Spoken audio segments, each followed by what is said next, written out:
We've made wonderful progress so far, and I'd like to wrap up our time by talking about our understanding of science, because in our context, science has become extraordinarily important. It is important both rationally and culturally.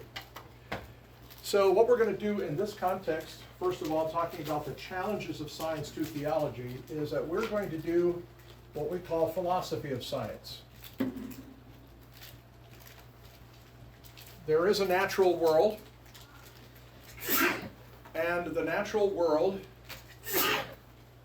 is something that people, human beings, have looked at for thousands of years. In fact, the early Greeks had this thing called natural philosophy. Today we call that science. But natural philosophy was philosophizing about the natural world. And this is why, paradoxically, if you earn a doctorate in chemistry, you don't earn a doctorate of chemistry. What do you earn? Doctorate of philosophy. A doctor of philosophy. PhD. Why do you earn a doctor of philosophy in chemistry? That doesn't make any sense. Learn to think about it. Well, traditionally, it is because the word philosophy encompassed all of what we now call science under the category of natural philosophy, right? So, human beings have been looking at and trying to understand the nature of nature for a long, long time, and today we call that science. But it is possible for us to ask the question, what is science, and how does it work, and how does it look? And if we do that, what we're doing is taking a step back and studying what is called philosophy of science, where instead of taking nature as the object of study, we are now taking science and scientists as the object of study. Okay, does that make sense? Mm-hmm. And indeed, that's what this tome is about. Because you could say in the same way that theology is the discipline which is seeking to understand, God and His ways. Who God is, what God does, how God created, how God redeems, how God engages with the world. And theology is, you could even call it a science in the generic sense, which is seeking to understand the universe from the perspective of who God is and what God does and how He creates the world. Now, if you could step back and have a philosophy of theology in which the question is not, how does God operate and what is His plan and how is He working out His plan in the world, but what's the right way to do theology? That's really what this book is. Does that make sense to you? Mm-hmm. It is a stepping back and asking the question, what's the right way to do theology? Is it justified what we're doing? Now, another way to do this would be to say, what if the Bible is our object of study?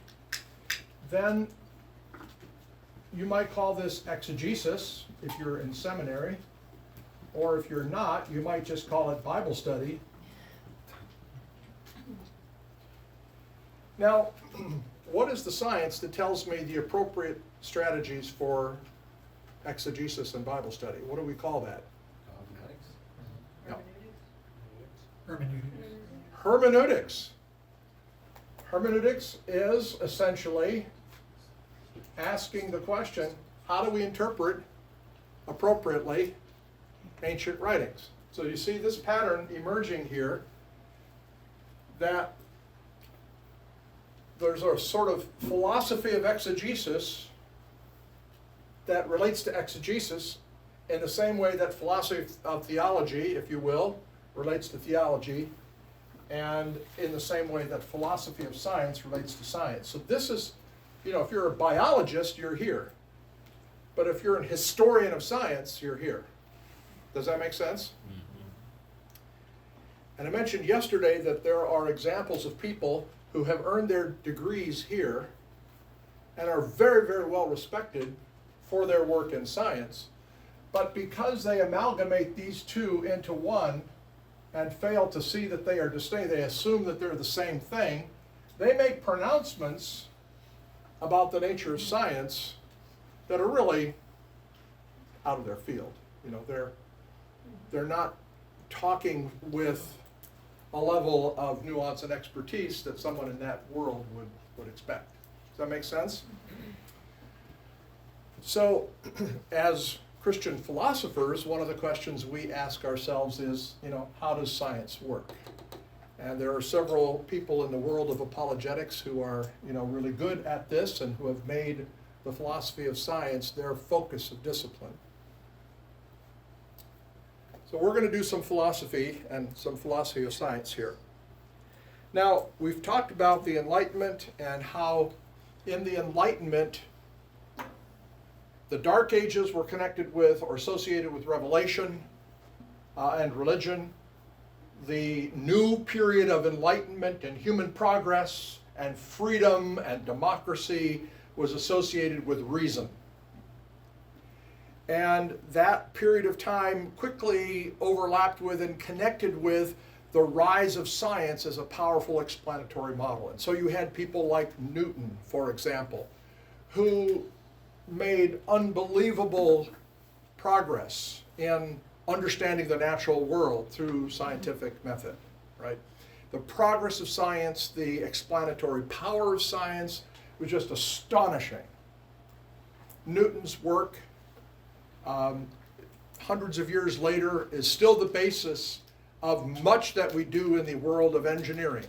The place where Newton doesn't work so well is at the very, very, very, very, very, very tiny level of subatomic particle physics, where the rules don't quite work, and maybe at the macro level where the rules don't quite work. But in between those, you know, those orders of magnitude, Newton's thinking, you know, still governs how we engineer bridges, for example. Okay? So astonishing wisdom and knowledge and incredible success in explaining the world. For a long time, the main question that science couldn't explain was, how in the world did life begin?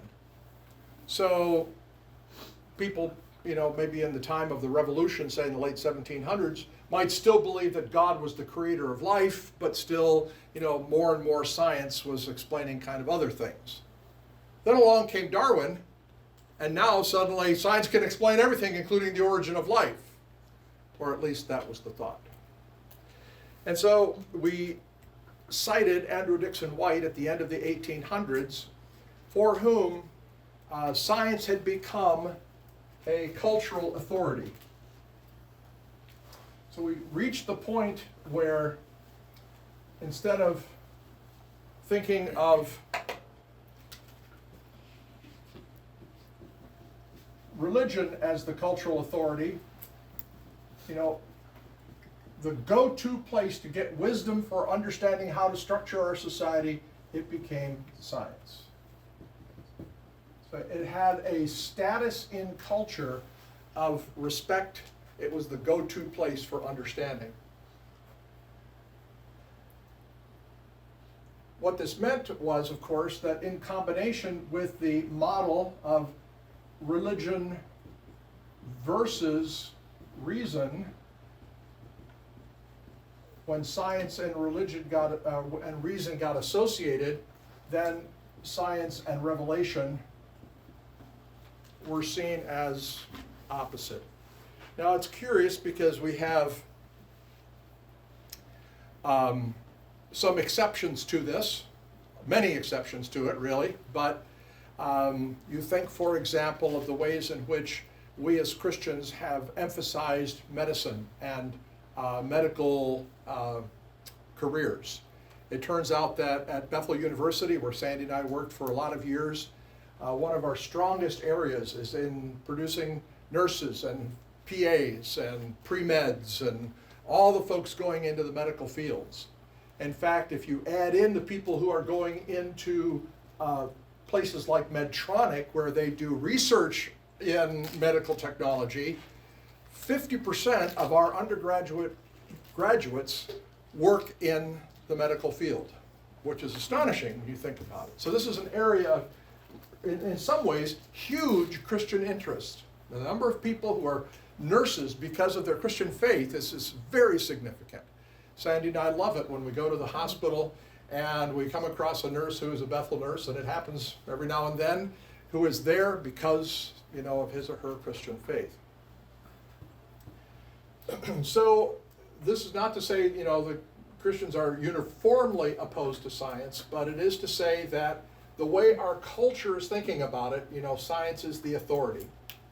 One of the historical events that had a huge impact on this was the so-called monkey trial, and also known as the Scopes trial. And you remember that whole thing historically, where you had a significant historical event in the United States that opposed Bible and science. So certainly science has become a cultural authority. But the other thing is that science has also become an authority, you could say a rational authority. That it is sort of the paradigm of how to think reasonably about anything. And you see this, for example, even in some of the social sciences which are dealing with human beings. Now, human beings are very fluid, and there's a lot of variation within human beings. And social science deals with percentages and correlations, but it's not 100%, 0%. And yet you'll find, even in some of the social sciences, what some people call physics envy. Like, we wish we could be as precise and exact as physics. That's what we want to be. We want to be like physics, right? It's my economist friends. Yes, right. Talk to an economist. Yeah. So you have, even within the sciences, this idea that if we could get it down to precise numbers, that we can be exact in our, numerical calculations, just like it would be so great if we could be like physics. So this is all to say science is so incredibly powerful in our world. It is easy to see how it fits in with the political environment that we just described. What I'd like to do next, therefore, is to talk about a Christian view of science. How should we be thinking about science? What should we say?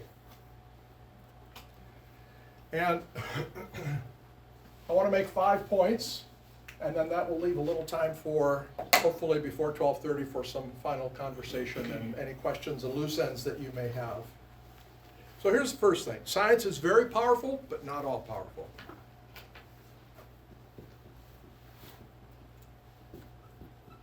So when we say it's powerful, what we mean by that is it has explanatory power. It has the ability to explain a lot. But science doesn't have the ability necessarily to explain everything. Now, it turns out that in some strata of our society, there is some science skepticism. And there probably is 2 reasons for the science skepticism that we see. Occasionally, there is scientific fraud. And secondly, there are many scientific corrections. And so if you have people who are sort of skeptical of science, these are the things that kind of maybe drive that somewhat. So let's talk about that. Is scientific fraud real? Sadly, the answer to that is yes. It is very, very rare, but it's not impossible. And we have some documented cases of scientists who have cooked the books, as it were, scrambled the numbers to make it come out the way they want it to come out. We know this to be true. But here's the interesting thing about that. If somebody could commit fraud and we are never able to discover it, what would that tell us? It was only one way to see. We would not know the difference between fraud and accuracy. Yeah. The fact that we can demonstrate fraud is a plus factor, because what it tells us is we know fraud when we see it. So it's like the counterfeit dollar bill problem.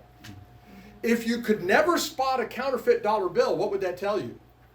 Never seen it that you don't know what a true one looks like. Exactly. But if you can spot a counterfeit dollar bill, what that tells you is we know the difference. Okay? So a lot of people take the very rare but very real occasional examples of scientific fraud as a reason to disbelieve science generally. But what I would say is I think actually it is a confirming factor precisely because we know the difference between truth and error, which is what we started out to do at the beginning, remember? We want to maximize the truth and minimize error. And gladly, we have a strategy for doing that. Comment? Healthy skepticism. Right, exactly. Yeah, avoiding skepticism as well. All right. Now, how about corrections? This is another thing that kind of drives us crazy. Like coffee. Okay, I like coffee. Then you read a study. You drink more than five cups of coffee in a day, you're going to die in 3 years or whatever. And then, no, if you drink coffee, it actually helps your cardiovascular to be better. Nope, it turns out you have to drink Colombian coffee, not African coffee, or whatever. You know how this goes, right?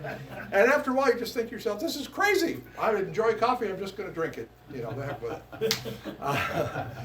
And it is frustrating that corrections seem to be happening all the time. But again, I want to just mention, that's the strength of science.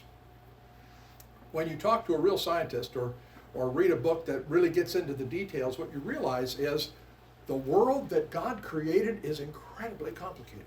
It is so complex, you can't even begin to understand it unless you start to dig into it at a detailed level. And the fact that we are correcting is not so much a problem, it is evidence, once again, that we know the difference between a real dollar bill and a counterfeit dollar bill. So I would like to encourage us then to recognize the correcting function as its strength, not its weakness. That's the key point. If we never made a correction, I would be suspicious that we're not able to tell when we've made a mistake. Second thing I'd like to say about science from a Christian point of view is that there are many things that science cannot tell us about. So another way to say that would be to say there are gaps in what science is able to tell us. There is a philosophy called scientism,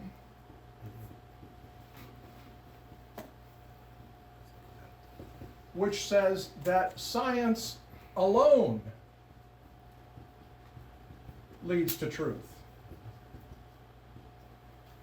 Okay? Now, right away, there's a problem with this. And here's the problem. Let's see if you can spot it. Tell me, this statement right here, what kind of a truth is that? It's a philosophical statement. Brilliant. Extra credit. Glad you sat in the front row. 4.0 student. Yeah. Well, it would be. Yeah. Thank you. Omar affirms. Good. Science alone leads us to truth. That's not a scientific statement. And if science was the only way to know something, or science was required as a way to know something, like if there was some rule that said you must prove it by science or else it's not true, okay, there's a problem in that you can't prove that claim by science. So this is a very, very powerful argument, actually, and Alvin Planting and others have pointed this out, and it's become sort of a standard understanding in apologetics to make sure that we don't overstate our claims. This is technically called self-referentially incoherent, or you could call it self-defeating. It's kind of like saying, I don't know how to utter a single word of English, which is self-defeating, right? Incoherent. Now, if I say this in Japanese, watashi wa eigo hanasemasen. There's nothing incoherent about that because I just said in Japanese, I don't know how to speak English. Now, it doesn't happen to be true, but it's not incoherent, right? But to say it in English, the statement destroys itself. And the statement that says, you have to prove it scientifically or else it's not valid or not true. That destroys itself. So that's one gap, you might say, or one principle that shows that there are gaps. There are a couple of other key things, though, that are helpful and important here, I think. One is historically. There's a lot of research into the history and the rise of science which shows that the early scientists were Christians and that their Christian faith drove their work in science. They were looking for a kind of logic or a rationality or a reasonableness of the natural world because they believed that a God who was reasonable created that world. Mm-hmm. So before they had the answers, what kept them going? They didn't know that it was going to work out to be as logically and mathematically explainable as it turned out to be, but they thought they were going to find that because they believed in a God who had made it that way. And some people even argue that there are other places in the world where early beginnings of science kind of started and then fizzled out because people didn't have the motivation to stay with it. Why? Because they did not believe in the God of the Bible. So it's interesting to say that historically science arose because of Christian conviction. That's one thought. Another thought in this area of gaps is that science has a lot of unprovable assumptions. I don't say these are bad assumptions, I'm just saying you can't prove them scientifically. Like science depends on the rule of cause and effect. But here's the thing, you can't prove that scientifically. Right. It's part of the foundation. It's a basic belief that A causes B in our world. David Hume said, you've got to prove that.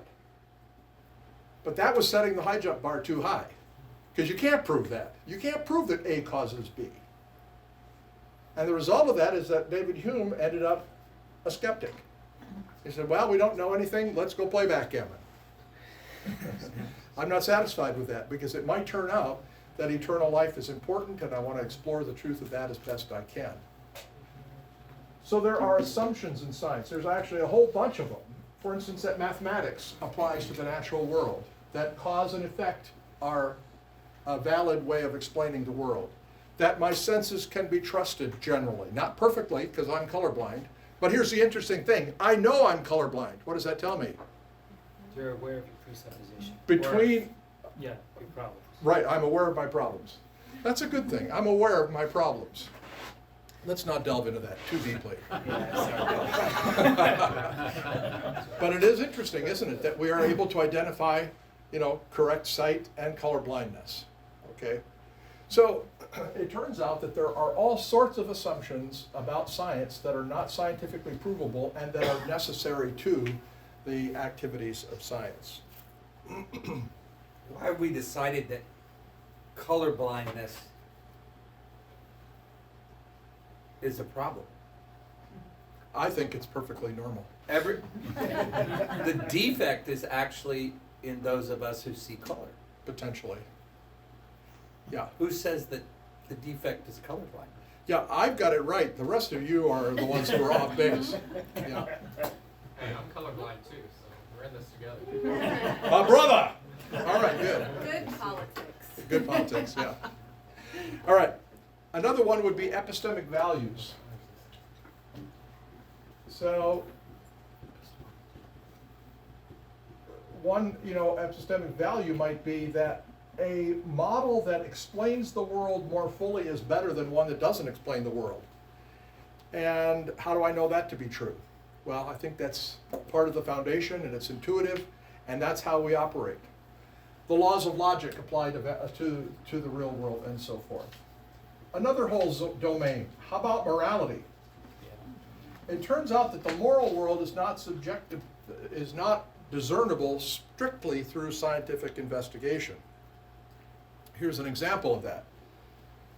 Would it be morally right to drop an atom bomb on Columbia, Missouri? No, morally problematic. How do I know that? Well, not scientifically. Because I could go through all the details of the engineering that allows an atomic bomb to work, and that doesn't tell me at all whether it's right to use it or not. In order to know whether it's right to use it, I have to have access to moral truth, and science doesn't access moral truth. Science sets the context for moral truth, but it doesn't identify moral truth. Does that make sense? So this is a way of saying then that science is very, very powerful, and also there are other kinds of knowledge that we need. It's not complete. It has gaps. How does it set the context for moral truth? An example of that would be a medical decision. Okay. Is it morally right for me to do open heart surgery on your body this afternoon? Probably.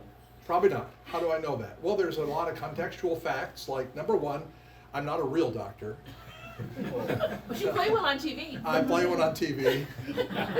I am a doctor of philosophy, but not an MD. Number two, my operating on your life will probably kill you, not save your life. And there is a moral value there that I should, I shouldn't kill you, I should save your life instead. So the moral element of that is determined by certain facts. Who I am, who you are, all the medical facts about your body, and that sets up the context in which I make the moral decision. Okay. Yeah, so any medical decision has moral elements to it, but those moral elements are set in the context of the condition of the patient, which are basically scientific facts. All right? So here's a third thing. I do think that science can tell us about some things about theology and can be helpful, therefore, where did my eraser go? Here we go. Can be helpful in apologetics. So science can confirm certain theological beliefs. So back to the guy wire and the radio tower principle that we talked about, TV tower principle that we talked about earlier, there are some things that science can help to confirm about theology. They're part of the case for the best explanation for the world as we know it. And I think a couple that are quite interesting, and I'm going to mention these at Judd's church tomorrow, would be that the universe had a beginning, and the evidence for that is now pretty overwhelming. And two, that the universe is life-friendly and designed, it seems, with life in mind. These are scientific observations. The concept that the universe had a beginning is actually a novel, relatively new idea outside of Christian teaching. So the ancient Greeks thought the universe was eternal. Even some Christian theologians thought the universe was eternal. But science has proved pretty definitively, starting in the 1960s, that what we call the Big Bang actually is a human observation of the starting point of the universe. Now, some people would say, well, the universe exploded out of the Big Bang, but that's because there was something before the Big Bang, namely a big crunch. That the universe collapsed in on itself and became the size of a period in a sentence, and the incredible force, just imagine the forces at work here, in that moment, caused it to explode again, and then it reaches, like a rubber band, it's extreme, and then it collapses in on itself, and you've got this so-called oscillating universe where you explode, contract, a whole series of big bangs interspersed with a whole series of big crunches. But of course, what we know scientifically shows that that's not really possible. And to illustrate that, you just have to go on a tennis court, grab a tennis ball, throw it as high in the air as you can, and watch it bounce. And what happens? The successive bounces are smaller and smaller and smaller and smaller and smaller. However, we should be at the moment now where the tennis ball is just sitting on the tennis court, which it's not doing. Therefore, the universe has not been oscillating forever. Does that make sense? That's a modus tollens argument, and it's Loctite. The universe had a beginning. Okay, if you don't believe in God, how do you even make sense out of that? The universe is designed with life in mind to a level that is so incredibly fine-tuned you can't even begin to believe it. And yet, here we are. The evidence for the fine-tuning of the universe is so great that there are a number of people now who are saying the chances that this universe happened just randomly are so tiny that we have to posit there's an infinite number, or there's a astronomically large number of universes. It's the multiple universes model. And what drives a person to that perspective? If there's only one universe, and it happened to be precisely like it is in order to make life possible, the chances against that are so great that we have to posit that there are many universes, that gave us, it sort of raises the odd that will hit the Powerball number. Does that make sense? Wow. All right, so the universe tells us something about theology, I think, or confirms certain theological beliefs. These are like guy wires on our perspective on the world.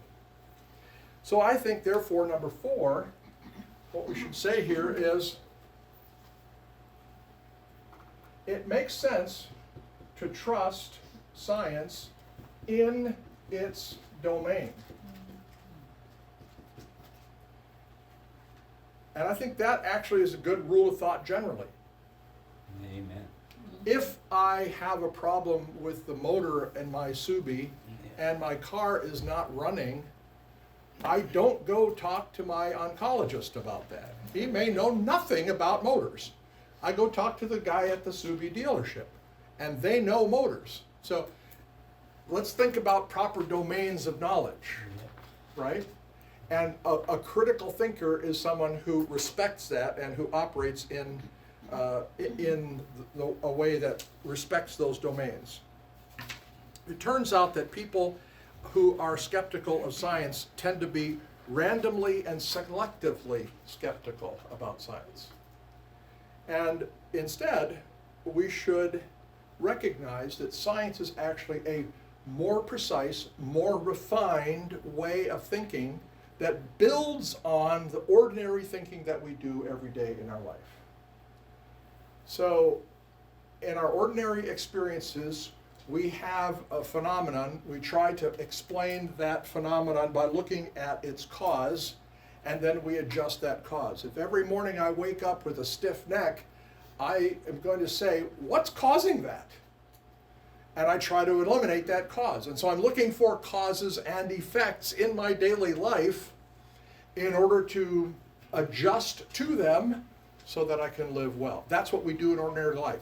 Science takes that human instinct and makes it much more precise, more refined, more sophisticated, more detailed.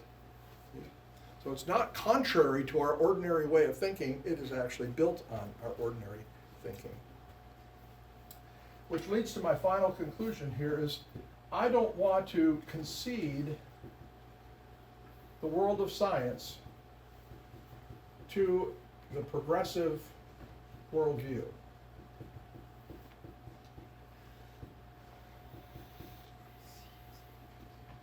I think a more nuanced understanding of science is helpful to us as Christians, and a skepticism about science radically undermines,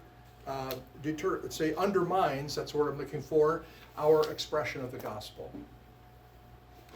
So my conclusion is that when we try to find truth, we're going to try to maximize the truth and minimize the error both.